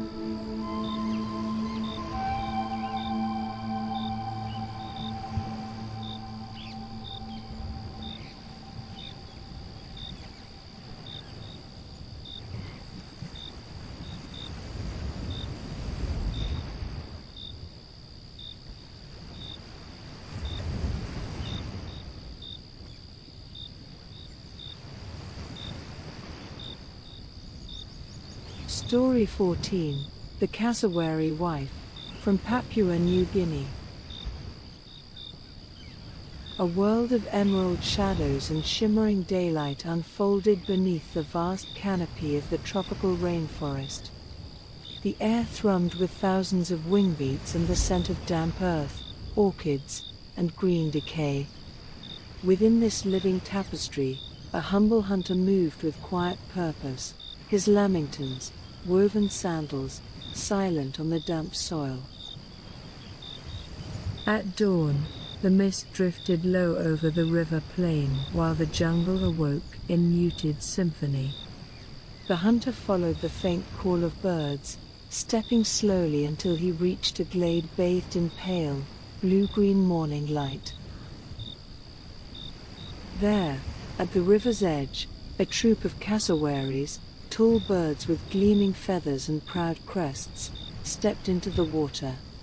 The scene shimmered like a dream as they reached the deep. One by one, their feathered exteriors began to peel away, transforming into human women who bathed, laughed, and moved with grace under the dappled sunlight. The hunter remained hidden, breath caught in his chest, until one of the youngest women looked around with a flicker of alarm. Her feathers were gone. The others, gathering their cloaks, returned to cassowary form and vanished into the trees, leaving her behind, naked, trembling, alone. She wept quietly, tears slipping into the river's flow. The hunter stepped forward slowly, holding the stolen feathers hidden beneath his arm. "You have lost something," he said gently. She startled, eyes wide. "My feathers, they are gone without them. I cannot return." "Come," he said softly, "you are not alone." And he led her away from the riverbank, through the hush of the forest. He brought her to his village, where huts stood in clearings fringed with ginger and banana trees. He offered her food, roasted yam, taro, and sago wrapped in leaves, and wrapped her in a skirt woven from vines and ferns. Though wary, she stayed, moved by his gentleness and the village's quiet rhythm. Time passed like rain trickling down palm trunks.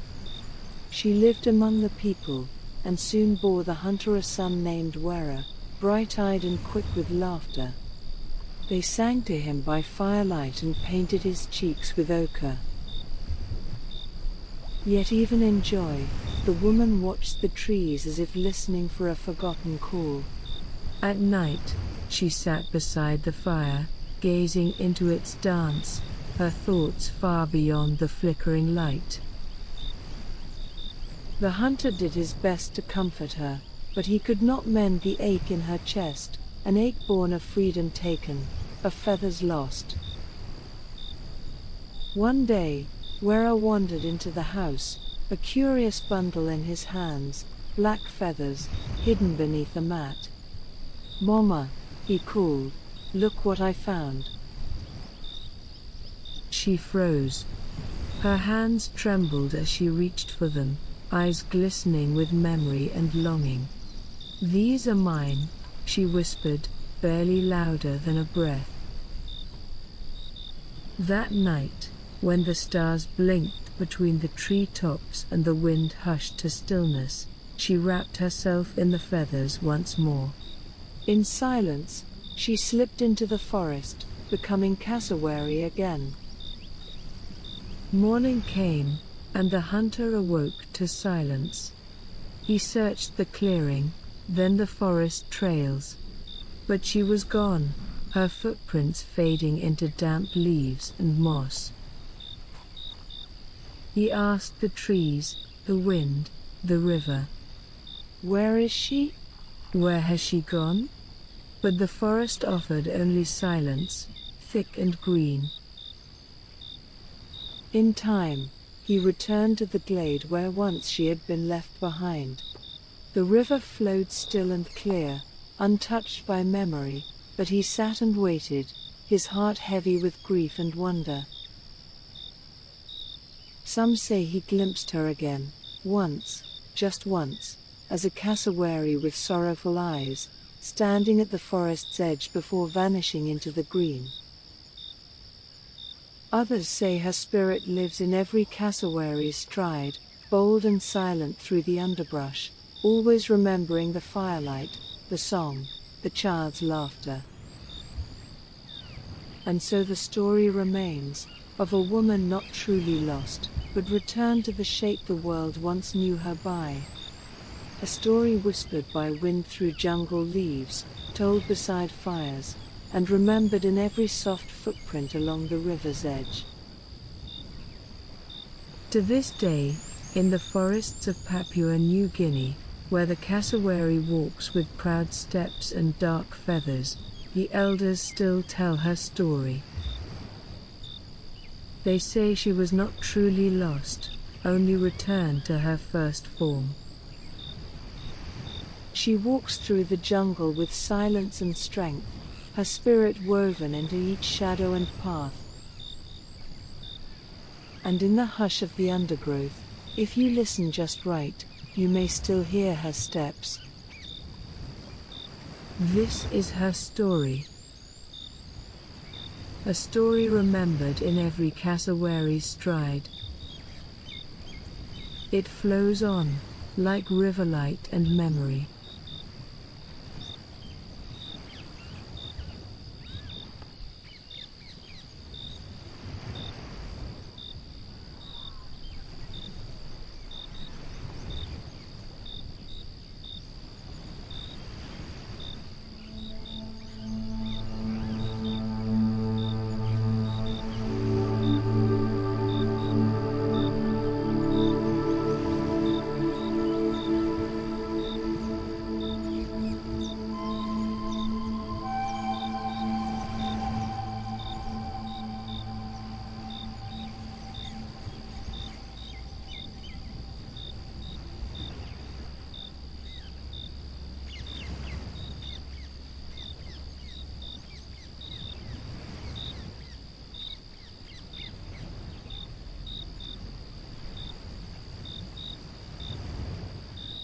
Story 15, The Dolphin Woman, from Micronesia.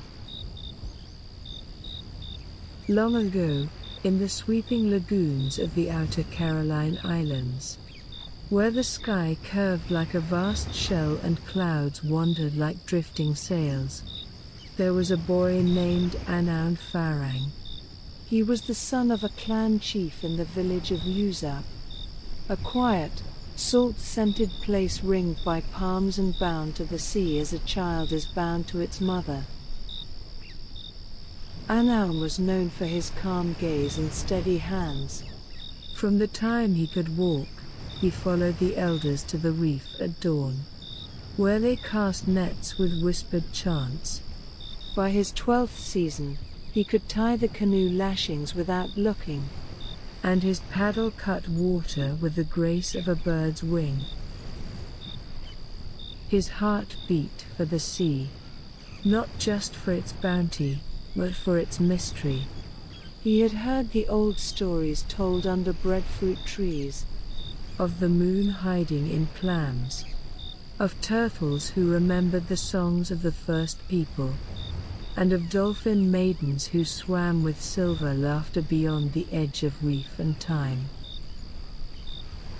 One morning, as golden light spilled across the horizon, Anuenue set out alone in his father's canoe. The water was smooth as woven cloth. He sang softly to himself, songs of lineage and tide, not expecting anything more than a morning's quiet. But just as the sun lifted from the sea, a pod of dolphins rose from the depths. Sleek, glistening, playful, they danced alongside the canoe, spinning and leaping, their joy spilling into the air like spray. Anuenue laughed aloud, his joy echoing across the lagoon. He reached out as one dolphin approached. Too quickly. Its tail slapped the water near the canoe, rocking it. And in one slippery moment, Anuenue tumbled into the sea. The ocean welcomed him gently. Cool water enveloped his skin, and the light above flickered like fireflies through the waves. Before he could call out, something soft brushed his arm. A dolphin. This one. It was not like the others. She rose beside him, her eyes dark and deep as tide pools. In her hands, she held her dolphin skin, folded like woven cloth, glistening and pale. She did not speak, yet her presence calmed the sea around them. She helped him back into the canoe, her touch as smooth as polished shell. That night, Anuenue could not sleep. He remembered her face, her eyes, the feeling of safety in the sea. He returned to the same lagoon at dawn. And again the dolphins came. Again, the maiden swam near, now closer. For many days, they met at sunrise. They said little, only glances, small smiles, the exchange of flowers and fish. But in those quiet moments, a bond deepened. Anuenue brought woven garlands of hibiscus. She showed him shells that sang when held to the ear. One morning, she left her dolphin skin on the rocks beside the water and walked onto the shore. Her footsteps left no prints on the sand. She stood close to Anuenue and whispered her name, soft, in the tongue of the sea, unspoken by humans. They spent days in secret, under the palms and moonlight. Anuenue's heart was full. He brought her to his village, saying only, "She came from the sea, but now she walks with me." The elders, wary but respectful, accepted her with silence. She lived quietly among them. She cooked, she wove, she learned their songs. But each sunset, she sat alone, watching the waves. She listened for voices only she could hear. Anuenue saw her sadness. He asked gently, "Do you miss the sea?" She nodded and whispered, "It sings to me in my dreams." One night, under a sky full of stars, she placed her hand on his chest and said, "I must return, if only for a while." He replied with a steadied voice, "Then go, I will wait for the tides to bring you back." She smiled, like light on deep water. Then she returned to the shore where her dolphin skin lay hidden. With reverence, she wrapped herself in it and slipped into the sea. For many days, she was gone. The villagers missed her quiet presence. Anuenue sat by the water's edge each evening, humming the songs they once shared. Then, one morning, just as the sun tipped over the sea, a single dolphin leapt from the water. Its eyes were bright and familiar. On the sand lay a shell, smooth and glowing with warmth. Anuenue picked it up and pressed it to his ear. He heard her voice, not with his ears, but in his heart. "I am near," she whispered. "In sea foam and starlight, in your breath and dreams." From that day on, Anuenue became the wisest fisherman in Lusa. He always knew when to fish, when to wait, and when to give thanks. He would hum soft melodies as he paddled, Sometimes, dolphins would follow, echoing his tunes through the waves. The children of the village learned her story well. They called her the Dolphin Woman, the spirit of the sea who loved and lingered. And when the breeze carried laughter across the waves, villagers would smile and say, "She is still with us."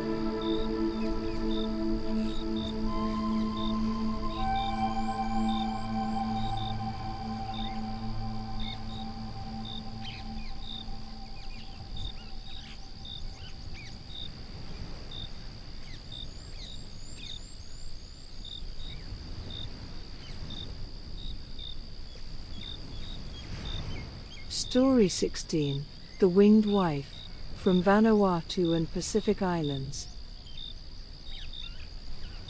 On an island embraced by the warm breath of the Pacific, where the waves hum lullabies to the stones and the breeze tastes of salt and ripe fruit, there lived a young man named Tane. He was known not for strength of arms or the spear's edge, but for the way he listened, to the birds at dawn, to the hush between waves, to the stories that drifted through the smoke of evening fires. His people called him gentle. His hands wove fishing nets more delicate than spider silk, and when he danced beneath the full moon, his feet barely stirred the dust. He belonged to the rhythm of the island. One morning, before the first cocks crow, Tane wandered alone along the shore. The tide had pulled back to reveal shining shells and coral bones, and the sky had not yet blushed with sunrise. There, standing still as driftwood, was a woman. Her form was unfamiliar, cloaked in something not quite feathers, not quite mist. Wings, soft and wide as pandanus leaves, shimmered behind her. Her gaze, calm and knowing, met his without fear. He froze, heart thrumming. She smiled, and her voice, low and even, like the hush of sea foam, broke the silence. "I will not harm you." "Who are you?" he asked, his voice caught like wind in palm fronds. "I am Aotearoa," she replied. "I came from the skylands, carried on the breath between stars." She did not explain more, and Tane did not press.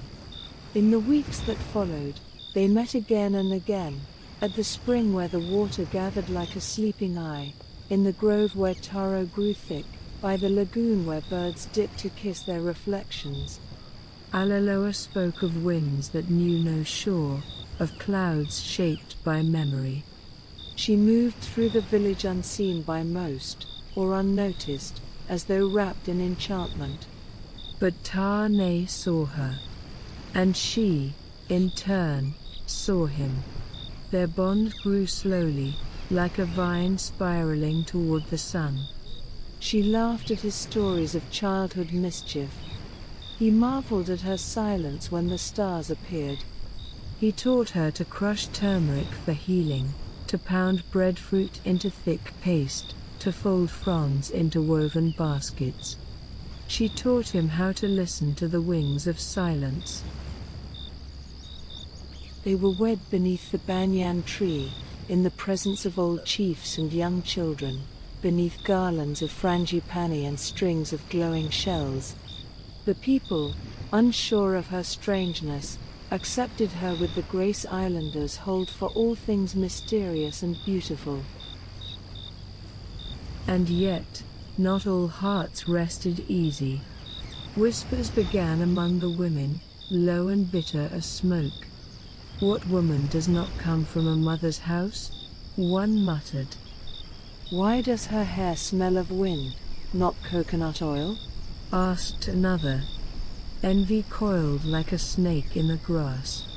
One day, while Alaloa bathed in the spring, a jealous woman crept to the hut she shared with Tānei and discovered something hidden beneath the mats, a fine bundle of feathers, white and gold, soft as cloudlight. Wings. With cruel haste, she threw them into the fire. When Alaloa returned and found ashes where her wings had been, her cry echoed across the trees. She knelt, silent, her eyes dry. Tānei came running. What happened? He asked. My wings. Her voice was hollow. They are gone. He reached for her, but she did not move. They were part of me. Without them I am trapped. Tānei's heart fractured. You are not trapped. You are loved. You are home. But Alaloa could only stare at the sea. That night, in dreams, she heard the stars call her name, but she could not answer. Time passed. Seasons shifted.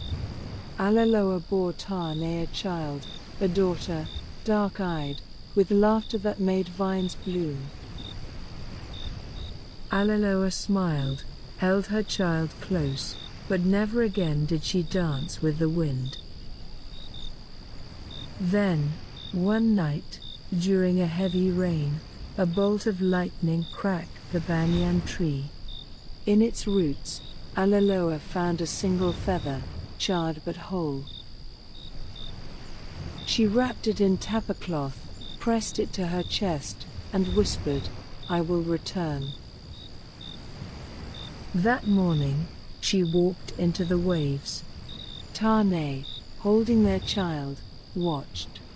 The sea swallowed her without ripple. Some say she drowned. Others say the sea remembered her and lifted her to the skies. Children born after claimed to see her face in the clouds, her wings stretched wide at dawn. Their daughter, named Viola, grew wise. She listened to birds and the hush of things left unsaid. From her, the people learned again to tell the story.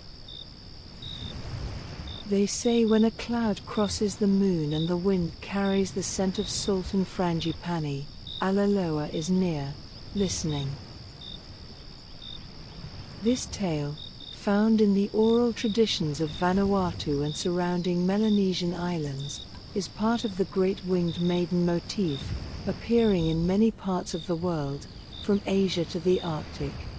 But in the Pacific, it carries the breath of the sea.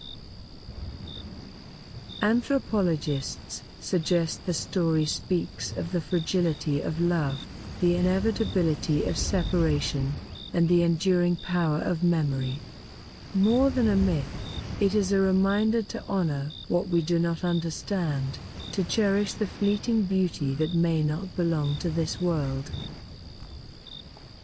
And so, when islanders spot strange feathers near their doorsteps or feel wind kiss their cheeks in the shape of wings, they remember Alaloa, the wife from the sky, who loved, lost, and returned to the breeze.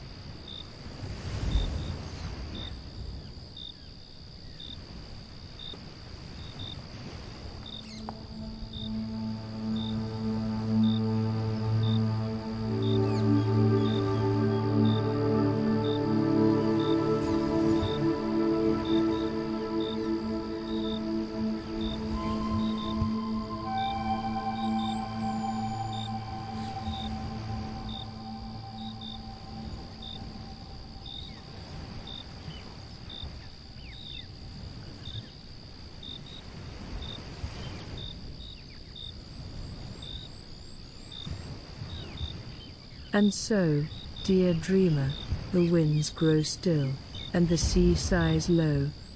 From serpent gods in coconut groves, from eels in spring waters to winged wives in the sky, we have drifted together through the woven myths of the Pacific Islands.